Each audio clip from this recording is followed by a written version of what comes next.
जय हिंद मेरे प्यारे दोस्तों आज हम पढ़ेंगे जीवाणु विषाणु कवक और प्रोटोजोआ से होने वाले रोग। दोस्तों अगर आपने मेरा चैनल सब्सक्राइब नहीं किया तो प्लीज़ सब्सक्राइब कर लीजिए और बेल आइकन भी दबा दीजिए, क्योंकि जिस टाइम मैं वीडियो अपलोड करूं कि आपको नोटिफिकेशन मिल जाए। दोस्तों तो स्टार्ट करते हैं जीवाणु विषाणु कवक और प्रोटोजोआ से होने वाले रोग।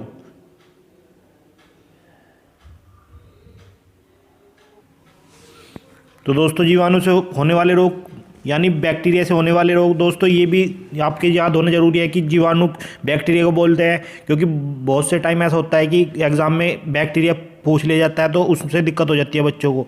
तो बैक्टीरिया और जीवाणु दोनों एक ही होते हैं दोस्तों। इंग्लिश में बैक्टीरिया बोलते हैं, हिंदी में जीवाणु बोलते हैं। तो इसमें जो जीवाणु से होने वाले रोग है टेटनस, टीबी, क्षय रोग भी बोलते हैं टीबी को, कुष्ठ रोग, सिल्फियसियस, डिप्थीरिया, मेनिंजाइटिस और दोस्तों बैटुलिज्म, निमोनिया, हैजा, प्लेग, टाइफाइड, काली खांसी। तो ये जो दोस्तों ये रोग हैं ये हैं आपके जीवाणु से होने वाले। तो इसको स्ट्रिक से याद करेंगे हम कि टेटनस जो होता है, जब टेटनस इंजेक्शन लगाया जाता है टेटनस का तो उसमें छोटे छोटे बैक्टीरिया लग जाते हैं, अर्थात छोटे छोटे जीवाणु लग जाते हैं। तो दोस्तों आपको अगर दिमाग में चीज़ है कि कभी कभी ऐसा होता है कि जब डॉक्टर इंजेक्शन लगाता है तो उसमें छोटे छोटे बैक्टीरिया चले जाते हैं, तो उससे क्या हो जाता है, हमारे टेटनस बन जाता है। टीबी भी दोस्तों, जब जिस टीबी को आदमी को टीबी होती है अब वो थूकता है तो थूक में छोटे छोटे, आप जस्ट दिमाग में रखना उसमें छोटे छोटे जीवाणु होते हैं दोस्तों। इससे आपके दिमाग में फिट रहेगा, आपको कोई फॉर्मूला याद करने की जरूरत नहीं, कुछ नहीं है दोस्तों, बस अपने दिमाग में रखना है। कुष्ठ रोग होता है दोस्तों कोड में भी ऐसे ही रखना कि जिस टाइम कोड होता है, किसी को कोड होता है तो उसमें हल्के हल्के से जीव उत्पन्न हो जाते हैं दोस्तों, ठीक है। उसके बाद में सिल्फियस में भी दोस्तों इस तरह से ही। डिप्थीरिया, तो दोस्तों इसको स्ट्रिक से रखना याद कि जो डिप्थीरिया होता है, जब किसी चीज़ में कोई चीज़ डिप करी जाती है तो उसमें क्या हो जाते हैं, अगर किसी चीज़ में हम कोई चीज़ डुबा देते हैं तो कुछ दिन बाद उसमें क्या हो जाता है, छोटे छोटे जीवाणु हो जाते हैं दोस्तों, ठीक है। उसके बाद में मेनिंजाइटिस, तो इसको स्ट्रिक से याद रखना, जो मैन होते हैं उनके कभी कभी सिर में क्या हो जाता है दोस्तों, जीवाणु हो जाते हैं, मतलब सिर में जुएं होना, तो वे भी एक तरह जीवाणु का ही रूप है दोस्तों। और बैटुलिज्म, भोजन की विषमता, तो कभी कभी भोजन में भी हमारे जीवाणु हो जाते हैं दोस्तों। जब हम काफ़ी दिन तक कुछ भोजन को रख देते हैं तो उसमें भी जीवाणु हो जाते हैं। निमोनिया होता है दोस्तों, ये टीबी का ही लक्ष्य छोटा रूप होता है निमोनिया। जब कोई बच्चा किसी के पसली बोलने लगती है तो निमोनिया में जो होता है फेफड़ों से बच्चों के आवाज़ आने लगती है, बड़ों के भी, बल्कि जो निमोनिया होता है ये टीबी का ही लघु रूप होता है, एक तरीके से छोटा रूप होता है निमोनिया टीबी का भी, ठीक है।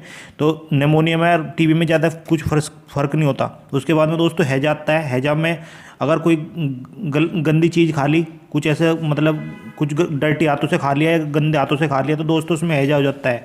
ये सब्जी वगैरह को बगैर खाए धोए खा लिया तो उसमें भी छोटे छोटे जीवाणु लग के चले जाते हैं हमारे पेट में, तो उससे भी हैजा हो जाता है। तो दोस्तों हैजा भी जीवाणु से होता है। उसके बाद में प्लेग भी एक जीवाणु का ही रोग है दोस्तों जो होता है।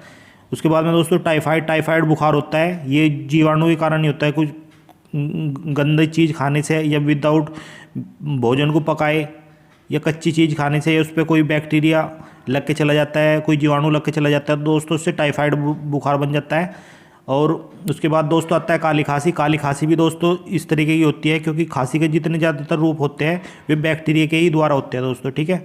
तो आपको आशा करता हूँ आपके समझ में आ गए होंगे बैक्टीरिया से होने वाले रोग। इसके बाद दोस्तों स्टार्ट करते हैं अपना विषाणु अर्थात वायरस से होने वाले रोग। दोस्तों ये भी चीज़ें याद होनी जरूरी है कि विषाणु वायरस को बोलते हैं, क्योंकि इसमें बच्चे बहुत ज़्यादा गलती कर जाते हैं, और जो कोर्ट जो मानता है ना वो इंग्लिश वाला ही मानता है, क्योंकि इंग्लिश वर्जन ही एक्सेप्ट होता है। अगर बच्चे बहुत से ऐसे हैं कि जो विषाणु याद करके गए लेकिन वहाँ पर पता लगा कि वहाँ पे वायरस दे दिया तो वायरस में बच्चे कंफ्यूज हो जाएंगे। तो इसलिए आपको ये भी याद होना जरूरी है कि विषाणु वायरस को बोलते हैं, ठीक है दोस्तों। तो क्योंकि जो कोर्ट होता है, अगर कोई किसी क्वेश्चन में आपके कोई मिस्टेक हो गया, कुछ भी हो गया, तो जो सर्वमान्य होता है कोर्ट में, अगर आप कोई किसी क्वेश्चन पर रीड करते हो तो उसमें जो सर्वमान्य होता है वो इंग्लिश वर्जन ही होता है, हिंदी का कोई वैल्यू नहीं होती उसमें, ठीक है।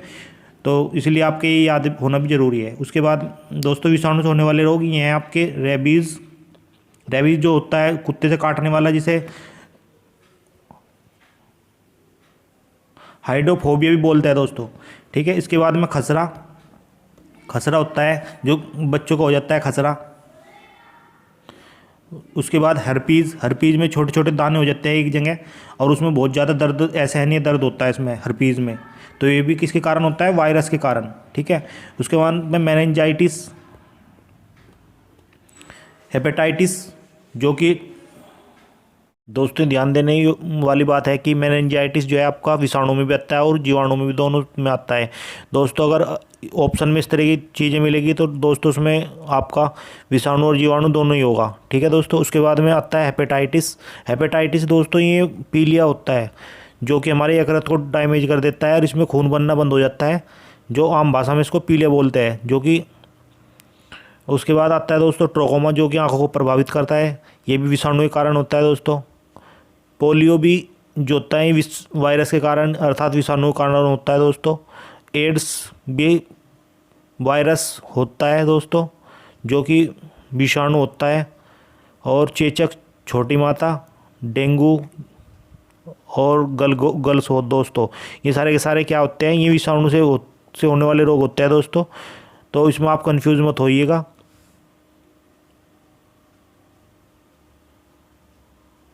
तो दोस्तों एक बार और देख लीजिए, रेबीज, खसरा, हर्पीज़। रेबीज में कुत्ते के काटने से जो कि हाइड्रोफोबिया रोग होता है। खसरा जो होता है कि जो गले में दिक्कत हो जाती है इससे। एक हर्पीज़ होता है जो एक ही त्वचा पे बारीक बारीक दाने हो जाते हैं, उससे उसमें बहुत ज़्यादा जलन होती है। और मेनिंजाइटिस में मस्तिष्क प्रभावित होता है दोस्तों। एक हेपेटाइटिस में यकृत प्रभावित होता है। ट्रोकोमा में आँखें होती है।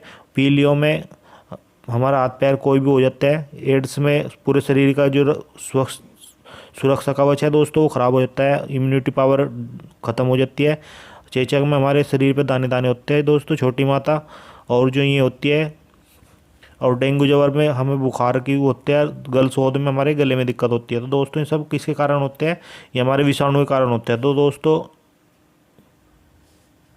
तो इसके बाद में दोस्तों कवक से होने वाले रोग, जो कि फंगस, कवक को फंगस बोलते हैं इंग्लिश में, जो कि होते हैं दाद, खाज, खुजली। दाद, खाज, खुजली दोस्तों ये आपको याद भी रखने की ज़रूरत नहीं है कि कवक से होते हैं दाद, खाज, खुजली। उसके बाद में एथलेटिक फूड जो होता है दोस्तों, उसमें पैर सूज के बहुत बड़ा हो जाता है और इसमें मतलब बहुत ही छोटे छोटे पैर हो जाते हैं। तो एथलेटिक फूड किसके कारण होता है? फंगस के कारण होता है दोस्तों। एक बालों में गंजापन आ जाता है, एक बालों में फ्यास भी हो जाता है, एक दम्मा दोस्तों। ये किसके कारण होता है? फंगस के कारण होता है। फंगस जो हम ब्रेड में भी बनता है दोस्तों, वो भी फंगस ही होता है। ठीक है। ये अलग स्तर का हो जाता है, लेकिन वो फंगस एक पॉजिटिव और नेगेटिव दोनों तरह के फंगस होते हैं दोस्तों। ठीक है।